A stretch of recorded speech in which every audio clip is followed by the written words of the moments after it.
ጋይስ ተመልከቱት ይሄን ቪዲዮ። እንዴት ነው? ሰላም ነው? እንዴት ነው? አለቃ በርታ አንክሩ ኖ ሰርታ ተለውጥ። ዝና ስናገኝ ሀብት ስናገኝ መኩራራት ምን ያክል በህዝብ እንደሚያስጠላን ከሚኮ ማይኮ መማር ያስፈልጋል። የደከመ ማህበረሰብ ተቻለች ምን ይጠቅማል? በብዙ ትርክትና በብዙ ውሸት አይምሮ የተሞላ ማህበረሰብ ስለሆነ ይሄን ህዝብ አታድነው። ኦሬዲ ተመርዟል። እህታችን ጃኒ ሰሞኑን እየሰራችው ያለው ነገር ለበርካቶች ዝና ሲያገኙ ሀብት ሲያገኙ ምን ያክል ዝቅ ብለው ትውልድን መቀየር የሚችሉ እንደሆነ የሚያስተምር ነው። እሱንም አቀርብላችኋለሁ። ከዛ ቤት ከተከራየውላችሁ በኋላ ስራዎችን አንድ ላይ እንሰራለን። እስከዛ ድረስ ግን ከጎዳና አሁንም ጎዳና ናችሁ አይደል? እኔ እንደውም ልታሳዩኝ የፈለኩት ይሄ ማደሪያችሁ ጠይቀሽኝ ነበር። ማደሪያችሁ ማየት ፈልጌ ነበር፣ ምን ስር እንደምተኙ ሰው እንዲያየው ማለት ነው።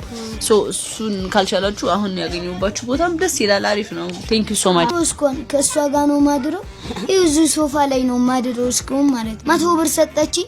ታዲያ ሁላችንም ኢትዮጵያን ሙስሊም፣ ፕሮቴስታንት ኦርቶዶክሳውያን ታንል በአንድነት ሆነን እያንዳንዳችን ጋር ከመምጣቱ በፊት ይህን ነገር ለአንዴና ለመጨረሻ ጊዜ በአንድነት ቆመን መዋጋት አለብን። ይህን ችግር የጋራ ችግር አድርገን እስካልቆጠርን ድረስ በጭራሽ መፍትሄ ማምጣት አንችልም። በመካሰስ በመሞነጃጀል ችግሩን እያስፋፋ ነው እንሄዳለን እንጂ ችግሩን መፍትሄ ማምጣት አንችልም። ሰሞኑን ግብረ ሰዶማውያን ጋር በተያያዘ አንዳንድ መረጃዎች እየወጡ ነው። በአገሪቱም ላይም ደግሞ በጣም እየተንሰራፋና እየበዛ ነው። ችግሩ በስቶ በየቤታችን ውስጥ ከመግባቱ በፊት ችግሩን የጋራ አድርገን መመልከት እንጀምር። አሁን ነጋሽ ሚዲያ ላይ ያቀረቡትን ልጆች ማመስገንና ማወደስ ሲገባን ችግሩን የቤተክርስቲያኗ ችግር አድርጎ ቤተክርስቲያኗ ይሄን ነገር እንደምትፈቅድ አድርጎ ለማስቆጠር ጥረት ማድረግ ምንድነው የሚጠቅመው? በተለይ እኔ በጣም ነው ደጋግሜ የምነግራችሁ እዚህ ማህበራዊ ሚዲያ ላይ ያሉ ቀውሶች አብዛኞቹ ሃይማኖተኞች በሽተኛ ናቸው። በዚህ ጉዳይ ላይ ሁላችንም ኢትዮጵያኖች እያንዳንዳችን ቤት ከመምጣቱ በፊት ትኩረት መስጠት አለብን። ከዚህ ቀደም የፕሮቴስታንት ፓስተሮች በአደባባይ እየወጡ ስለ ጌዎች ተናግረዋል። በነጋሽ ሚዲያ ላይ ስለ አብነት ተማሪዎች ሳይቀር አንድ ከውጭ የመጣ ፈረንጅ እንደበከላቸውና አንተኛም እያለቀስን ነበር የምናሳልፈው። አንድ ሙሉ አብነት ትምህርት ቤት አንድ ከውጭ በመጣ ፈረንጅ የአብነት አስተማሪውን በዚህ ግብር ይገናኘውና ያ አስተማሪው ደግሞ ተማሪዎቹን በሙሉ በኩሉ አብነት ትምህርት ቤት ተዘግቷል። ስር የሰደደ ነው። ከውጭ ጀምሮ ኮንታክት ያለው ነው። በሙስሊም ወንድሞቻችንም እኚህ ኡስታዝ የተናገሩት ነገር እጅግ ለመስማት ይሰቀጥጣል። ምን አይነት ዘመን ላይ እንደደረስንም ሁላ ነው። ያኔ ከስንት ዓመት በፊት እንደዚህ ሆኖበት ከሆነ አሁን ላይ ደግሞ ስንት ሰዎች እንደተበከሉ ሳይፈልጉ ከዛ በኋላ በነገሮች ውስጥ ገብተው በዛ ደግሞ ብዙ ሰው እንዳበላሹ እንዲሰማኝ ነው ያደረገኝ ማለት ነውና ሌላው ደግሞ መሳጅዶቻችን በምን ሁኔታ ውስጥ ነው ያሉት? መቆማቸው ምንድነው? ሰላም ውድ ኢትዮጵያን እንደምን አላችሁ? ሁላችሁንም በያላችሁበት ሀገርና ሰዓት አቆጣጠር ሰላም ብያለሁ። ይህ ቪዲዮ ከደረሳችሁም ለበርካታ ኢትዮጵያን እንዲደርስ ላይክ፣ ሰብስክራይብ እንዲሁም ሼር ማድረጋችሁን እንዳትረሱት ላስታውሳችሁ ብዬ ነው። ቀጥታ ወደ ቪዲዮቹ እንሄዳለን። ታችን ጃኒ ሰሞኑን እየሰራችው ያለው ስራ የሰው ልጅ ዝና ሲያገኝ ሀብት ሲያገኝ ምን ያክል የተጎዱትን የተቸገሩትን ሰብአዊ ድጋፍ የሚያስፈልጋቸውን ሰዎች ጎዳና ላይ የወደቁ ሰዎችን መንከባከብ በህዝብ እንደሚያስወድድ ነው። በርካቶች አሁን እሷን እየወደዷት መጥተዋል። ዝናዋን ህዝብን ለማገልገል ህዝብን ለመርዳት ያሳደጋትን ህዝብ ታትረሳ እነዛን የወደቁትን ወንድሞቿን እና እህቶቿን አንስታ ወደ ቤት ከዚህ ክረምት ላይ ወደ ቤት በማስገባቷ በርካታ ህዝብ እየረዳት ይገኛል። በዚህ ዘመን ደግሞ ህዝብ ሀብት ነው። ህዝብ ብር ነው። ሀብታችን ሰው ነው። ሰው ስላየልን ነው ገቢ የምናገኘው።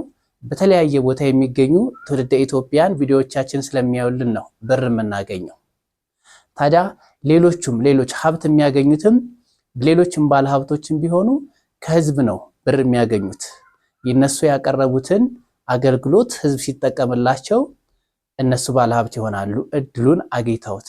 ታዲያ እድል ያላገኙትን ወገኖች መርዳት መደገፍ ሲያስፈልግ መኩራራት ደግሞ የባሰ ውድቀት ያመጣል። ከዛ ቤት ከተከራየውላችሁ በኋላ ስራዎችን አንድ ላይ እንሰራለን። እስከዛ ድረስ ግን ከጎዳና አሁንም ጎዳና ናችሁ አይደል? እኔ እንደውም ልታሳዩኝ የፈለኩት ይሄ ማደሪያችሁ ምናምን ጠይቀሽኝ ነበር። ማደሪያችሁ ማየት ፈልጌ ነበር፣ ምን ስር እንደምተኙ ሰው እንዲያየው ማለት ነው። እሱን ካልቻላችሁ አሁን ያገኙባችሁ ቦታም ደስ ይላል፣ አሪፍ ነው። ቴንክ ዩ ሶ ማች የኔናት በጣም ነው የምናመሰግነው። እሺ እንደዚህ ተንከባክበሽ እዚህ ስላቆየሻቸው በጣም ነው የማመሰግነው። ከጧት ጀምረን እዚህ ድረስ ምግብ ምሳ ቁርስ እያበላችሁ ከዛም በታለች ስቲሪበል ምናምን እዛ ጋር እየመጣል ምንም ሸምታ ይዛችሁ ዓለምን እንታይላችሁ እየመጣችሁ ብሉ እንደ ልጆቼ ነው ማያችሁ ብቻ ሱስ ምናምን እንዳትጠቀሙ ነው ያለች። እኔ ከባለፈው ጀምሮ እስኮን ከሷ ጋር ነው ማድረው እዚህ ሶፋ ላይ ነው ማድረው እስኮን ማለት 100 ብር ሰጠች። ማንጎ የ100 ብር ራበኝ ብዬ ማንጎ ገዞኝ ማለት ከዛ ወረወሩብኝ ማንጎዬ። ከዛ አለቀስኩኝ። እንዴ ለምንድነው ሰጥቼም ድጋሚ ለምን ትወረውርብኛለህ ብያልክሽ ነው።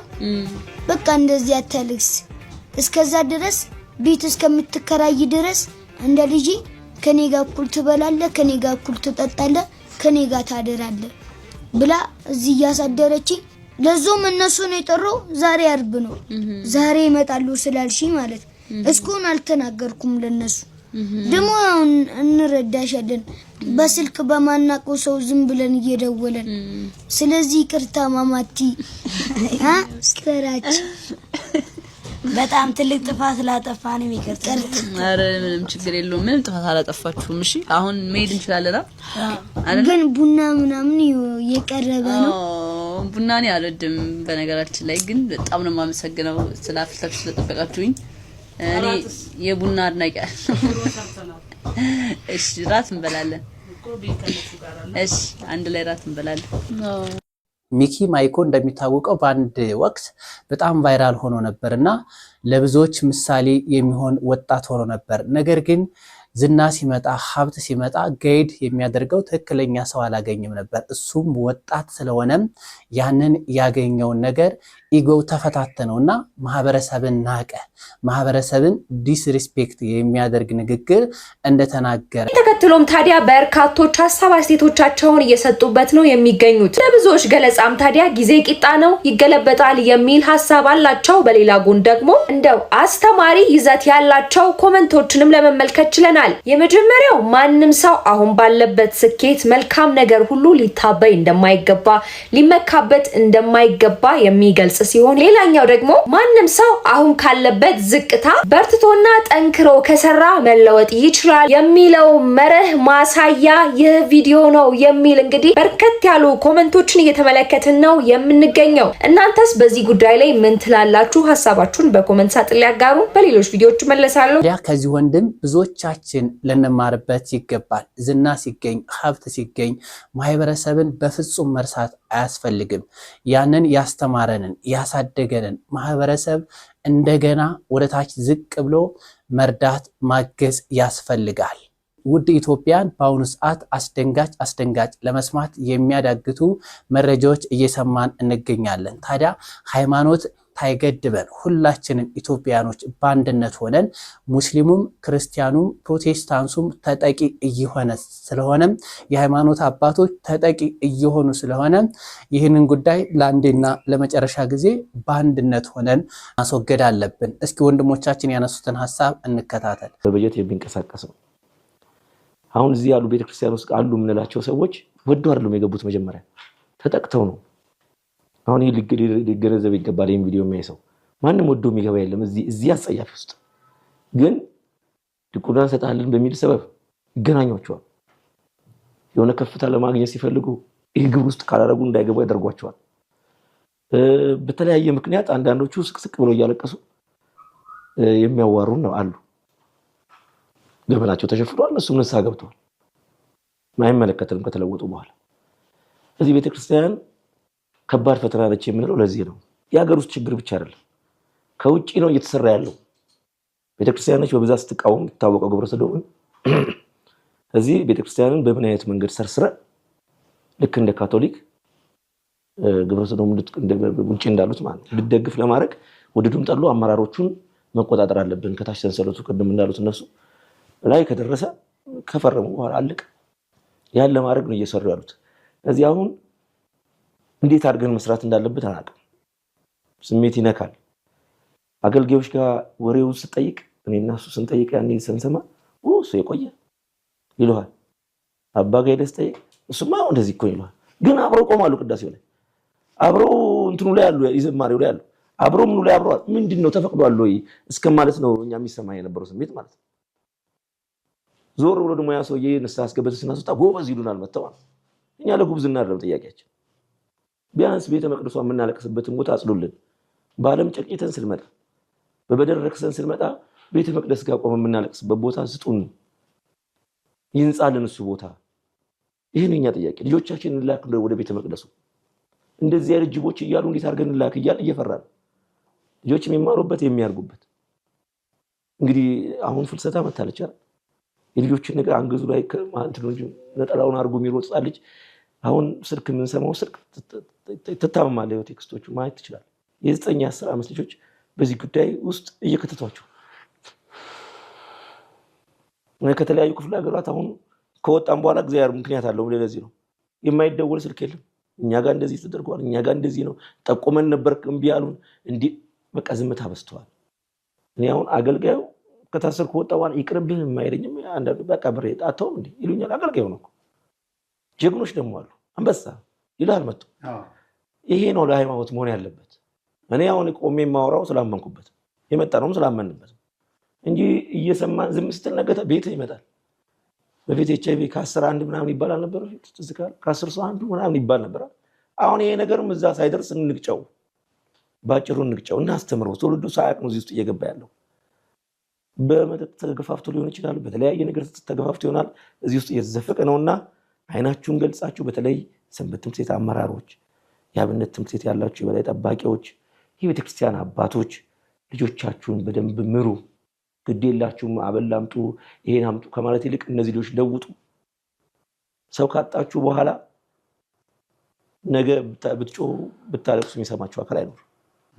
ስለዚህ ይሄን ቢታሰብበት ባይ ነው። እሺ ወደ እናንተ ምን ሄድና ወደ ሌላኛው ጥያቄ እናመራለን እንሄዳለን። እሺ እንዳነሱት ነው ችግሩ በጣም ጥልቅ ነው። በእኛ እዚህ ባሉ ሰዎች አቅም ብቻ የሚከወን አይደለም።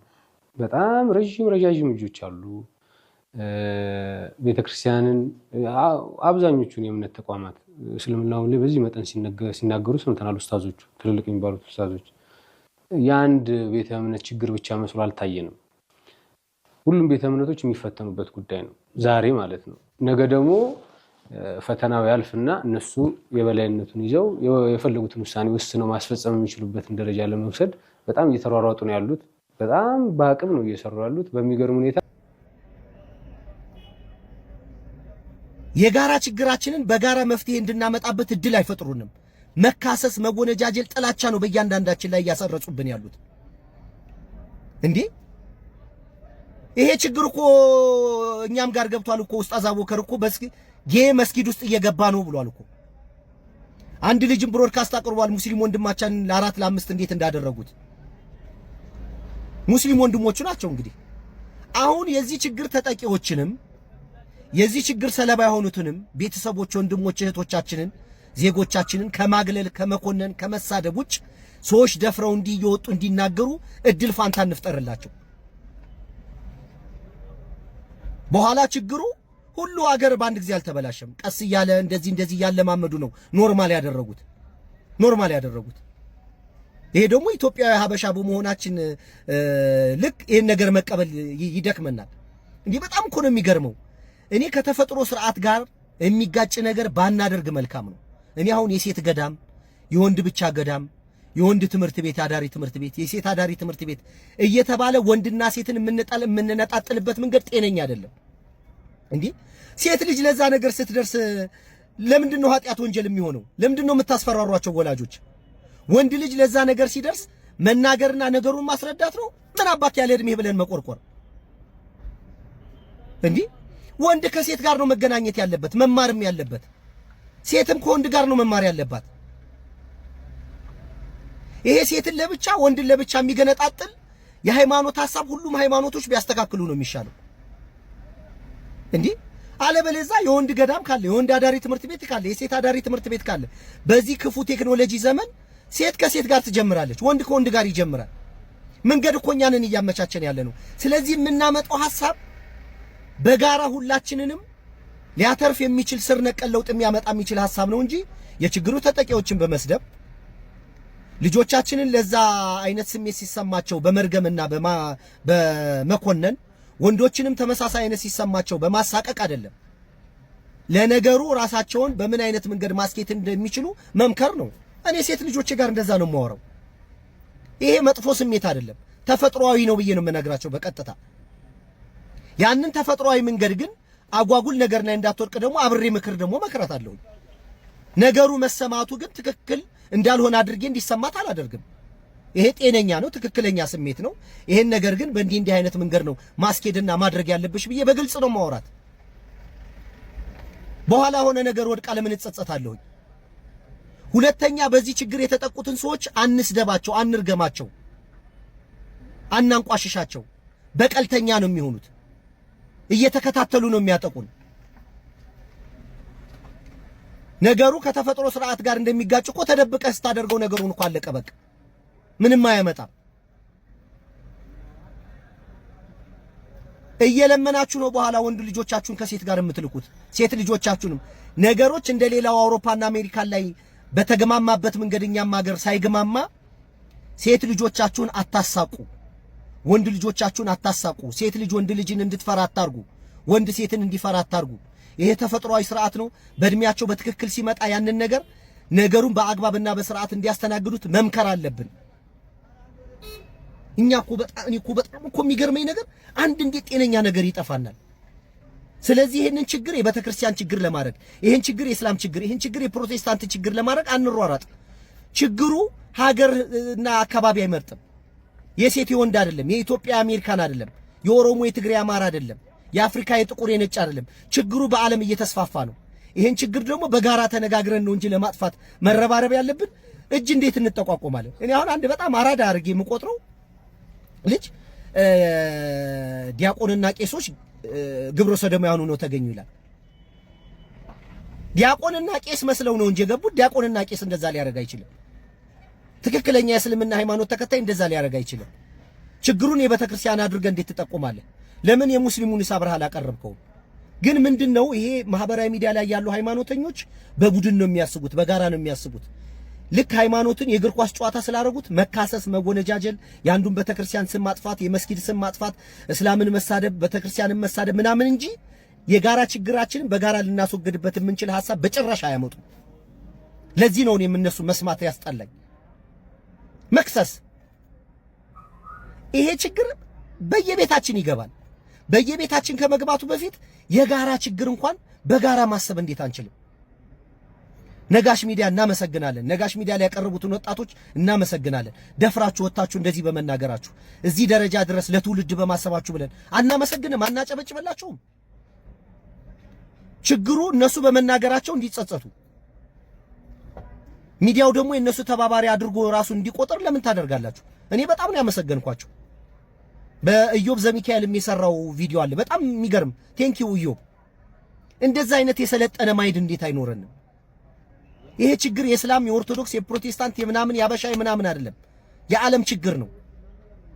በእኛ ካልቸር ደግሞ በጣም ጸያፍ ነገር ነው። ተስፋፍቶ ሁላችንንም ከማጥፋቱ በፊት በጋራ ተነጋግረን የጋራ ችግራችንን በጋራ እንፍታ። እስቲ መካሰስ አቁሙ። ከዛ እነሱ እና በዚህ ነገር እንኳን እስቲ እንስማማ በዚች። ከዛ ቀስ እያልን እያደግን እንሄዳለን። እና በዚህ ችግር ሰለባ የሆኑትንም ሰዎች አንሳደብ፣ አናንቋሽሻቸው፣ አናርቃቸው። ወንድም እህትኑ ናቸው፣ እናቅርባቸው። ከዚህ ችግር እንዲወጡ መንገድ እንፍጠርላቸው፣ አንጸየፋቸው። በዚህ ችግር ደግሞ የተጠቁትን ሰዎች ራሳቸውን እያጋለጡ ሲወጡ አናሽሻቸው፣ አንፍራቸው። ወንድም እህት እናርጋቸው። ችግሩ የጋራ ችግር ነው። ከዛ ችግር ለዘላለም ስር ነቀል ለውጥ እንዲያመጡ እንተባበራቸው። በዚህ ጉዳይ ላይ ሀገርም፣ መንግስትም፣ የሃይማኖት ተቋማትም እዚህ ማህበራዊ ሚዲያ ያላችሁትም ቀውሶች ለትንሽ ጊዜ ረጋ በሉና የጋራ ችግራችንን በጋራ እንድንፈታ እድል ስጡን። ሰላም ዋሉ። ወንድሞቻችንን እናመሰግናለን። ይህንን ጉዳይ ሁላችንም ኢትዮጵያኖች በአንድነት ሆነን ለአንዴና ለመጨረሻ ጊዜ ከኢትዮጵያኖች ጉያ ማስወጣት አለብን። የተጎዱ ሰዎችም ሕክምና አግኝተው የስነልቦና ሕክምና አግኝተው ከዚህ ሱስ እንዲወጡ መደረግ አለበት። ከዛ ውጭ ህዝብ ነው የሚበላሸው። በሌላው ዓለም ሲፈጸም የነበረው እንግዲህ ወደ ኢትዮጵያ ገብቶ ከአንድም ሁለትም ሶስት ሰው ምስክርነት እየሰጠ ይገኛል። ብዙዎቻችን ሩቅ ነው የሚመስለን፣ ነገር ግን እያንዳንዳችን ቤት ማንኳኳቱ አይቀርም። ማንም ወዶ በዚህ ጉዳይ መግባት አይፈልግም። ነገር ግን ከተጠቃ ሌላውን ደግሞ ማጥቃቱ አይቀርም። ስለዚህ ኢትዮጵያን በአንድነት መቆም አለብን። ለዛሬ ይዤላችሁ የቀረብኩት ቪዲዮ ይሄን ይመስላል። በቀጣይ ቪዲዮ እስከምንገናኝ ድረስ ሰላም ቆዩ።